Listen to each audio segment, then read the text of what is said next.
안녕하세요. 비탐성에 오신 빛의 교회 지체 여러분들을 사랑하고 축복합니다. 기도하심으로 2023년 10월 31일 비탐성을 시작하겠습니다. 하나님 아버지, 오늘 하나님의 말씀으로 바로 설 수 있는 기회를 주심에 감사드립니다. 우리의 마음이 하나님의 말씀으로 가득하게 해주세요. 예수님의 이름으로 기도드립니다. 아멘. 오늘 우리가 함께 공부할 말씀은 사사기 3장 7절에서 11절입니다. 어제 이스라엘 백성들이 하나님의 말씀에 순종하는지 불순종하는지에 대한 하나님의 시험에 완전히 F학점을 받은 이야기를 들었습니다. 그들은 하나님의 말씀에 불순종하며 결국 이방 사람들과 통혼하고 그들의 신들을 섬기게 됩니다. 이것을 성경은 이렇게 이야기합니다. 사사기 3장 7절 이스라엘 자손이 주 하나님을 저버리고 바알과 아세라를 섬겨 주님께서 보시기에 악한 일을 저질렀다. 여기 이 말씀에서 하나님을 저버리고의 이 저버리고를 히브리어 원어 성경에서 보면 잊어버리고의 뜻입니다. 즉 이스라엘 백성들은 하나님을 잊어버립니다. 그리고 그들의 신인 바알과 아세라를 섬깁니다. 바알과 아세라는 어떤 신들인가요? 그들은 모두 농경사회의 신들입니다. 바알은 비, 바람, 풍요, 폭풍의 신으로 농경사회에서 필수적인 비를 관장하는 신입니다. 그리고 아세라는 풍요의 신입니다.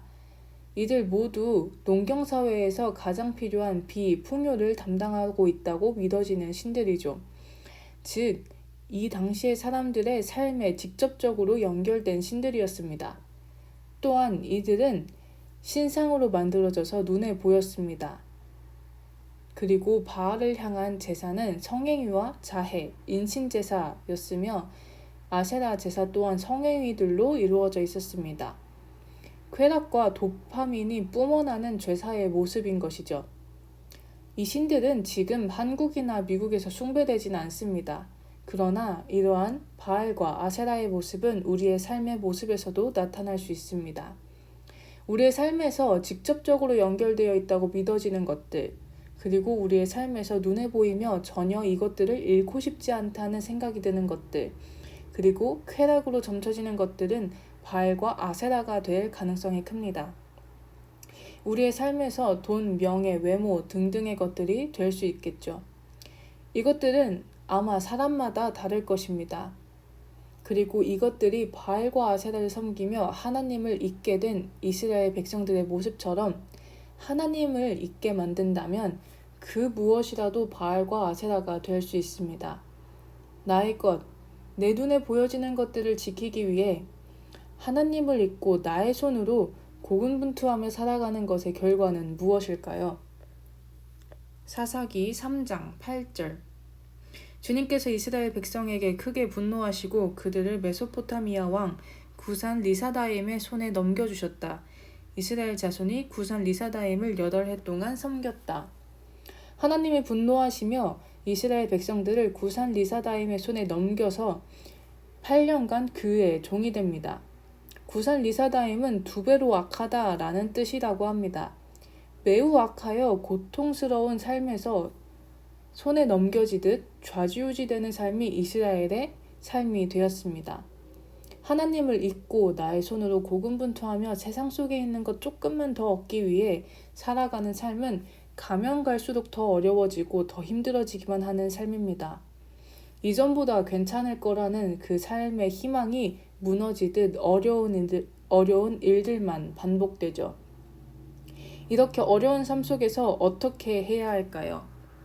사사기 3장 9절의 전반절 이스라엘 자손이 주님께 울부짖으니 이스라엘 백성들은 하나님께 울부짖습니다. 하나님을 잊어버린 삶 속에 어려움이 있을 때 하나님께 다시 돌아가는 것입니다. 만일 지금 이 비탐성을 듣고 있는 당신이 삶 속에서 하나님을 잊었다면 지금이 기회입니다. 다시 하나님께 돌아가시기 바랍니다. 하나님께서 저를 통해 당신을 부르시고 계십니다. 이렇게 하나님께 울부짖으며 돌아갈 때 하나님은 어떻게 하실까요? 사사기 3장 9절에서 11절 주님께서 그들을 구하여 주시려고 이스라엘 자손 가운데서 한 구원자를 세우셨는데 그가 곧 갈렙의 아우 그나스의 아들인 온니엘이다. 주님의 영이 그에게 내리니 온니엘은 이스라엘의 사사가 되어 전쟁터에 싸우러 나갔다. 주님께서 메소포타미아 왕 구산 리사다임을 온니엘의 손에 넘겨주셨으므로 온니엘은 구산 리사다임을 쳐서 이길 수 있었다. 그 땅은 그나스의 아들 온니엘이 죽을 때까지 40년 동안 전쟁이 없이 평온하였다. 하나님께서 온니엘을 세우셔서 이스라엘을 구산 리사다임에게서 해방되게 하십니다. 하나님께서는 이스라엘의 울부짖음을 들으셨습니다. 그리고 여러분의 울부짖음을 들으실 것입니다. 여기에서 온니엘의 뜻은 하나님은 능력이시다, 하나님의 힘입니다. 현재 하나님을 떠나거나 떠나지 않았더라도 하나님을 잊고 살아가는 어려움의 삶 속에 계시다면 하나님께 울부짖으며 하나님께 돌아가시기 바랍니다. 그렇다면 하나님이 여러분의 진정한 능력이심을, 하나님의 힘이 얼마나 강하신지를 여러분의 삶을 통해 드러나게 하실 것입니다. 그리고 이 하나님의 능력은 이미 드러났습니다. 성경에서 온니엘을 구원자라고 이야기합니다. 그리스도인인 우리는 이미 우리의 구원자를 만났습니다. 그분은 예수 그리스도이십니다.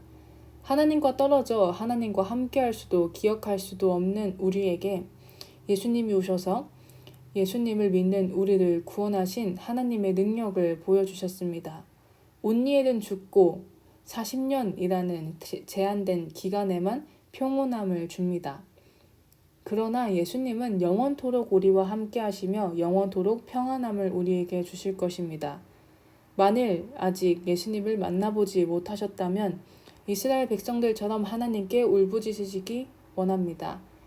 예수님을 믿게 해달라고, 나를 구원해달라고 울부짖으시기 원합니다.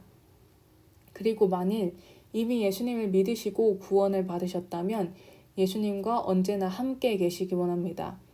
이스라엘 백성 중 구원자인 온니엘을 떠난 이가 있다면 그의 삶에는 평온함이 없었을 것입니다.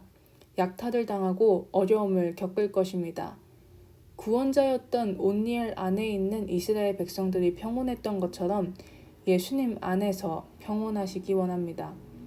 오늘의 삶에서 예수님을 잊지 않고 예수님 안에 평안한 우리 모두가 되기를 원합니다. 기도하심으로 비탐성을 마치겠습니다. 살아계신 하나님 아버지, 오늘 예수님 안에서 거하기 원합니다. 예수님 안에서 예수님과 함께 살아가는 우리가 되게 해주세요. 예수님의 이름으로 기도드립니다. 아멘.